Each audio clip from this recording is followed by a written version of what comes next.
মাসে ৫০০ টাকা। দেখতে খুবই ছোট্ট অ্যামাউন্ট। কিন্তু এই ৫০০ টাকায় যদি প্রতি মাসে ১৫ বছর ইনভেস্ট করা হয়, তাহলে কি শেষে এমন কিছু হবে যেটাকে সত্যিই মিনিংফুল বলা যায়? এবার এই একই এক্সপেরিমেন্টে আরও দুজনকে যোগ করি। একজন ১৫০০ টাকা আর একজন ৩০০০ টাকা। এখানে ইন্টারেস্টিং ব্যাপারটা কে সবচেয়ে বেশি টাকা পেল সেটা না। ইন্টারেস্টিং হলো ১৫ বছর পর তাদের ফাইনাল অ্যামাউন্টের কতটা নিজের দেওয়া টাকা আর কতটা শুধুই গ্রোথ। চলুন ৩টি রেজাল্ট এক এক করে দেখি। ধরুন ৩জনই একই দিনে এসআইপি শুরু করলেন।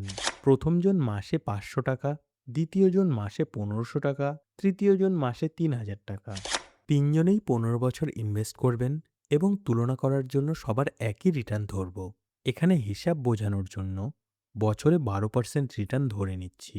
বাস্তবে মিউচুয়াল ফান্ডের রিটার্ন কম বা বেশি হতে পারে, এটা গ্যারান্টেড নয়। এবার শুরু করি সবচেয়ে ছোট্ট অ্যামাউন্ট ৫০০ টাকা দিয়ে। ৫০০ টাকা প্রতি মাসে। ১ বছরে আপনি ইনভেস্ট করছেন ৬,০০০ টাকা। আর ১৫ বছরে আপনার পকেট থেকে মোট যাবে ৫০০ ইন্টু ১২ ইন্টু ১৫, মানে ৯০,০০০ টাকা। এখানেই আসল প্রশ্ন, ১৫ বছর পরে কি অ্যাকাউন্টে শুধু ৯০,০০০ টাকার আশেপাশেই থাকবে? না, ১২% ধরে ক্যালকুলেশনে এই ৫০০ টাকার মান্থলি এসআইপির এস্টিমেটেড ফান্ড ভ্যালু দাঁড়ায় প্রায় ২,৫০,০০০ টাকা। এবারে একটু নাম্বার দুটো পাশাপাশি দেখুন। আপনি নিজে ইনভেস্ট করেছেন ৯০,০০০ টাকা আর ফান্ড ভ্যালু প্রায় ২,৫০,০০০ টাকা। অর্থাৎ প্রায় ১,৬০,০০০ টাকা এসেছে আপনার গ্রোথ থেকে। এটাই ৫০০ টাকার সবচেয়ে ইম্পর্টেন্ট পয়েন্ট। ৫০০ টাকা হয়তো খুব বড় অ্যামাউন্ট নয়, কিন্তু নিয়মিত সময় দিলে ছোট অ্যামাউন্টও একেবারে ইনসিগনিফিকেন্ট থাকে না।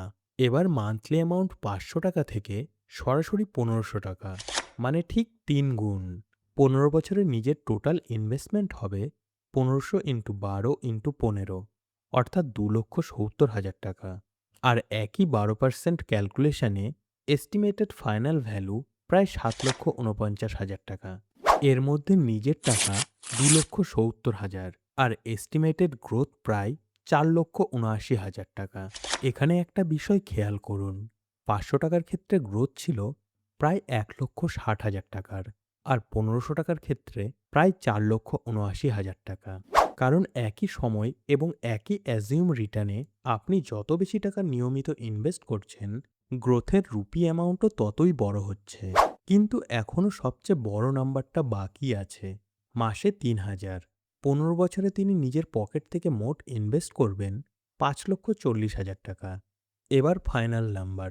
একই ক্যালকুলেশন অনুযায়ী এস্টিমেটেড ফান্ড ভ্যালু প্রায় ১৪,৯৯,০০০ টাকা। সহজ করে বললে প্রায় ১৫ লাখ টাকা।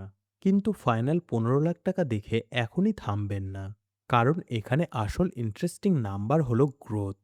নিজের ইনভেস্টমেন্ট ছিল ৫,৪০,০০০ টাকা আর এস্টিমেটেড গ্রোথ প্রায় ৯,৫৯,০০০ টাকা। মানে এই এক্সাম্পলে গ্রোথের অ্যামাউন্ট নিজের টোটাল ইনভেস্টমেন্টের থেকেও অনেক বেশি। এটাই লং টার্ম ইনভেস্টমেন্টের জায়গায় সময়ের গুরুত্বটাকে সবচেয়ে পরিষ্কার করে। এবার তিনজনকে একসঙ্গে রাখলে পিকচারটা অনেক ক্লিয়ার হয়ে যাবে। ৫০০ টাকার এসআইপিতে নিজের ইনভেস্টমেন্ট ৯০,০০০ টাকা আর ফাইনাল অ্যামাউন্ট প্রায় ২,৫০,০০০ টাকা। ১৫০০ টাকার এসআইপিতে নিজের ইনভেস্টমেন্ট ২,৭০,০০০ টাকা আর ফাইনাল অ্যামাউন্ট প্রায় ৭,৪৯,০০০ টাকা। আর ৩,০০০ টাকার এসআইপিতে নিজের ইনভেস্টমেন্ট ৫,৪০,০০০ টাকা আর ফাইনাল অ্যামাউন্ট প্রায় ১৪,৯৯,০০০ টাকা। কিন্তু এখানে একটা মিস্টেক করবেন না। শুধু ফাইনাল অ্যামাউন্টটা দেখেই মনে করবেন না যে পুরো এক্সট্রা টাকাটা মার্কেট থেকে এসেছে। মান্থলি এসআইপি বেশি হলে আপনার নিজের কন্ট্রিবিউশনও বেশি। তাই সবসময় ফান্ড ভ্যালুর সঙ্গে ওন ইনভেস্টমেন্ট আর গ্রোথ, এই দুটো নাম্বার আলাদা করে দেখুন। আজকে এই কম্পেয়ার থেকে আমাদের আসল শিক্ষা ১৫ লক্ষ টাকা নয়। আসল শিক্ষা হলো অ্যামাউন্ট এবং টাইম দুটোই গুরুত্বপূর্ণ। ৫০০ টাকা দিয়ে শুরু করাকে ছোট করে দেখার কোনো কারণই নেই। কারণ ৫০০ টাকা দিয়ে না শুরু করার থেকে ৫০০ টাকা দিয়ে শুরু করা অবশ্যই আলাদা। কিন্তু একই সঙ্গে রিয়ালিটি হলো, আপনি যদি কমফোর্টেবলি ১৫০০ টাকা বা ৩,০০০ টাকা ইনভেস্ট করতে পারেন, তাহলে লং টাইমে আপনার ইনভেস্টমেন্ট অ্যামাউন্ট যেমন বাড়বে, গ্রোথের রুপি অ্যামাউন্টও অনেক বেশি হতে পারে। আর একটা বিষয় মনে রাখবেন, আজকে ৫০০ টাকা দিয়ে শুরু করছেন মানে সারা জীবন যে ৫০০ টাকাতেই আটকে থাকতে হবে তা না। ইনকাম বাড়লে ফিউচারে এসআইপি অ্যামাউন্টও বাড়ানো যায়। এটাকেই স্টেপ আপ এসআইপি বলে। কিন্তু সেটা আলাদা ক্যালকুলেশন এবং আলাদা ভিডিও টপিক। এই নিয়ে আমি এর আগে একটা ভিডিও বানিয়েছি। চাইলে আপনারা দেখে আসতে পারেন। সেখানে সম্পূর্ণ ক্যালকুলেশন দেখানো হয়েছে। এখন প্রশ্ন হলো, আপনার জন্য কোনটা বেটার?